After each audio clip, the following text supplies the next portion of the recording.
In this video, we're going to be talking about the immune system. There's two different types of when it comes to the immune system: the innate immune system and the adaptive immune system.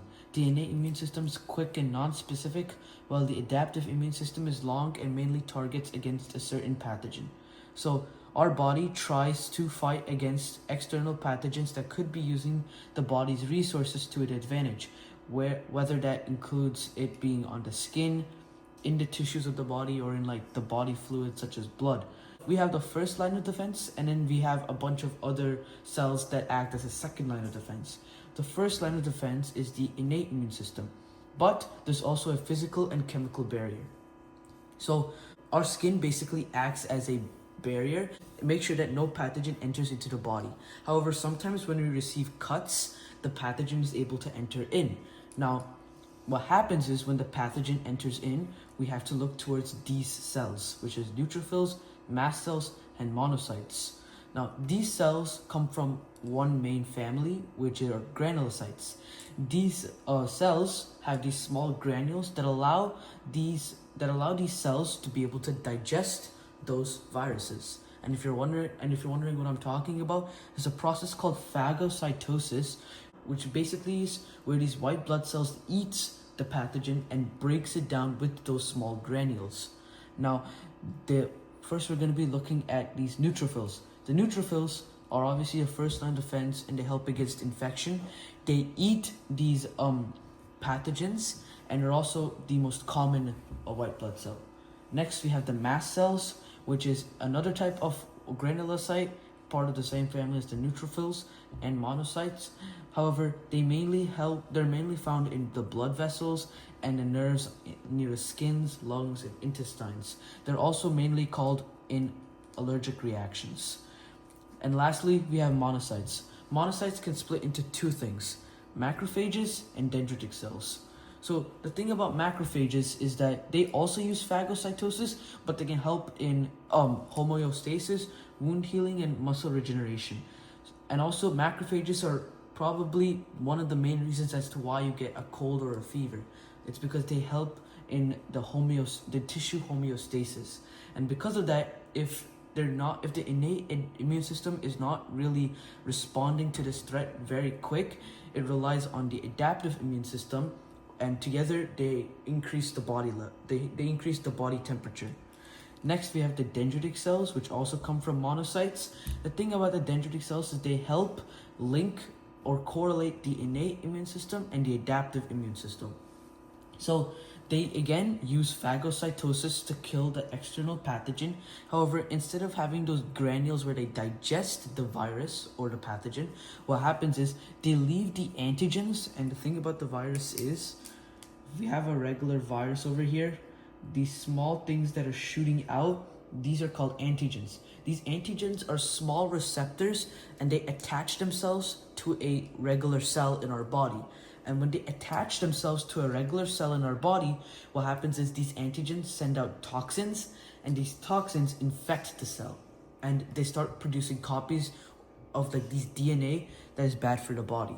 So what happens is when the dendritic cell kills the cell, it takes those antigens and shows it to a T cell. Now, the T cell is part of the adaptive immune system, and I'll get there in a little bit. And lastly, we have NK cells, or in other words, natural killer cells. They mainly help when you've been infected, not by just bacteria, but they mainly work against viruses, but they can also go against abnormal or cancer cells. So mainly if they're looking at abnormal things that are rarely found.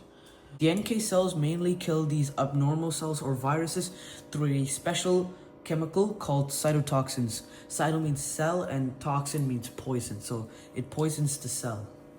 Another kind of physical or chemical barrier could be through the nose. The nose produces a lot of mucus.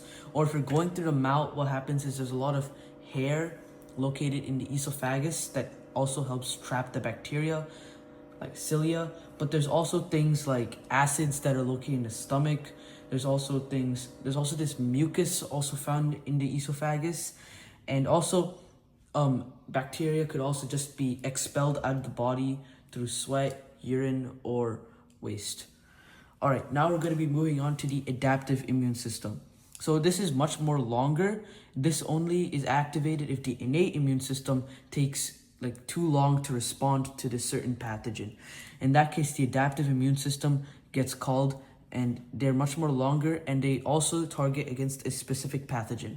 So, like I was talking about the dendritic cells, they basically take the antigens of the virus and put it on their outer shell, and then they show it to these T cells. There's multiple types of T cells, but they mainly fall under three categories. One is the T regular, it's a regular cell that fights, a fighter T cell. Then we have a T helper cell, which includes like T memory cells. Then we have T cytotoxic cells. These are mainly found in different kinds of parts of the adaptive immune system. Now, the T cells produce something called cytokines, and these cytokines call on B cells. B cells are mainly developed in the bone marrow, and they produce antibodies. The T cells are developed in the thymus, hence T over there, and B cells B over there. So, the B cells help in humoral response. This is a part of the adaptive immune system.